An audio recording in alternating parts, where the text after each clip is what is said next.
আসসালামু আলাইকুম। সবাই কেমন আছেন? আশা করি সবাই ভালো আছেন। এখানে আমি ২ টা ইলিশ মাছ ভেজে নিয়েছি। আর সাথে বেগুন ভেজে নিয়েছি। ওটা দিয়ে কালো জিরার ফোড়ন দিয়ে আমি আসলে ইলিশ মাছটা রান্না করব। এভাবে ভেজে বেগুন, ইলিশ মাছ ভেজে কালো জিরার ফোড়ন দিয়ে রান্না করলে খেতে কিন্তু অনেক মজা হয়। চুলায় আমি একটা প্যান বসিয়ে দিয়েছি। প্যানটা গরম হওয়ার জন্য অপেক্ষা করতেছিলাম। প্যানটা গরম হলে এখানে আমি তেল দিয়ে দিলাম, সয়াবিন তেল। তেলটা গরম হলে এখানে আমি কালো জিরা দিয়ে দেবো। কালো জিরাটা একটু বেশি করে দেবো। কালো জিরার সুন্দর একটা ফ্লেভার আসবে। তরকারিটা খেতেও কিন্তু অনেকটা মজা লাগবে। আমার রেসিপিটি সম্পূর্ণ নতুনদের জন্য।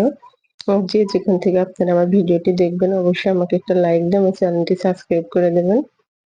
এই যে দেখুন তেলটা যখন গরম হয়ে আসবে তখন এখানে আমি কালো জিরাটাও তেলের মধ্যে ভাজা হয়ে আসলে পেঁয়াজ কুচি দিয়ে দিলাম। আমি আসলে তরকারিতে একটু পেঁয়াজটা বেশি দিই। আমার কাছে পেঁয়াজটা একটু বেশি দিলে তরকারিটা খেতে কিন্তু খুবই ভালো লাগে। পেঁয়াজটা যখন এমন বাদামি কালার হয়ে আসবে, যেহেতু আমি বেগুন দিয়েছি অল্প করে, খুব একটা বেশি মসলার দরকার নেই। ওখানে আমি ১ চামচ আদা রসুন বাটা দিয়ে দিলাম। পেঁয়াজের সাথে একটু নেড়ে চেড়ে ভেজে নিয়ে ভাজা হলে এখানে আমি পানি দিয়েছি মসলাটা কষানোর জন্য। দিয়ে এখানে লবণটা স্বাদ অনুযায়ী দেবো। লাগলে পরে আমি আবার চেক করে দেখবো লবণটা আমার পারফেক্ট আছে কিনা। এখানে আমি মরিচের গুঁড়া দিয়ে দিলাম। সাথে আমি হলুদের গুঁড়া দিয়ে দেবো। দিয়ে এটা আমি ভালোভাবে নেড়ে ছেড়ে নেব। নিয়ে এই মসলাটা আমি কষিয়ে নেব। মসলাটা যত ভালো কষানো হয় তরকারিটা খেতেও কিন্তু তত মজা লাগে। দিয়ে দেখে আমি একটা ঢাকনা দিয়ে ঢেকে দেবো। ঢাকনাটা যখন মসলা থেকে তেলটা উপরে দেখে ভেসে পড়বে বুঝতে পারবো যে আমার মসলাটা কষানো হয়ে গেছে। এই যে দেখুন আমার মসলাটা কষানো হয়ে গেছে।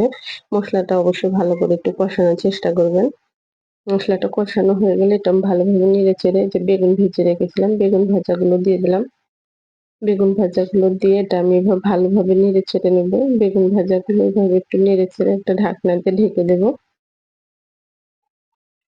দিয়ে একটু আমি কষানোর জন্য একটু অপেক্ষা করব। এখানে কোনো পানি দিয়েছিলাম না। এই মসলাতে আমি একটু কষিয়ে নিয়েছিলাম। এই যে দেখুন মসলাটা যখন কষানো হয়ে আসবে তখন এখানে একটু অল্প করে গরম পানি দিলাম। এই তরকারিটা খুব একটা ঝোল রাখবো না। এখানে আমি অল্প করে পানি দিলাম।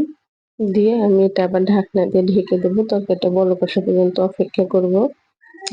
এই যে দেখুন তরকারিটা এই যে এই যে দেখুন তরকারিটা যখন বলক এসেছে এটা আমি একটু ভালোভাবে নেড়ে চেড়ে নিয়ে এখানে আমি যে মাছ ভাজাগুলো রেখেছিলাম, আসলে ছোট সাইজ মাছ, আপনারা বড় সাইজ মাছ নিলে এভাবে রান্না করলে খেতে কিন্তু অনেকটা মজা হয়। তারপরে আমার এই তরকারিটাও খেতে কিন্তু অনেক মজা লাগবে।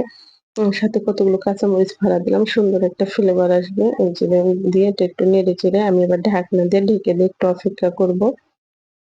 এই যে দেখুন এটা অবশ্যই যেকোনো তরকারির সমস্যা নেই, সময় নিয়ে রান্না করলে আসলে যেকোনো তরকারি খেতে কিন্তু অনেক মজা লাগে। আসলে রান্না-বান্না বলতে ধৈর্যের ব্যাপার। এই যে দেখুন তরকারির ঝোলটা যখন একটু ঘন হয়ে আসবে, আমি কিন্তু অতিরিক্ত ঝোল রাখবো না। অল্প ঝোলই রাখার চেষ্টা করব। যেন এই পর্যায়ে তরকারিটা আমি চুলায় থেকে নামিয়ে নিয়েছি। দেখতে কিন্তু অনেকটা লোভনীয় লাগতেছে। খেতেও কিন্তু অনেকটা মজা হবে। আপনারাও কিন্তু একবার ট্রাই করবেন। এরকম তরকারি হলে কিন্তু এক তরকারি দিয়ে আমরা পেট ভরে ভাত খেতে পারবো। আমাদের প্লেটের ভাত কিন্তু নিমেষেই শেষ হয়ে যাবে। আর আপনাদের কাছে যদি আমার রেসিপি ভালো লাগে অবশ্যই আমাকে একটা লাইক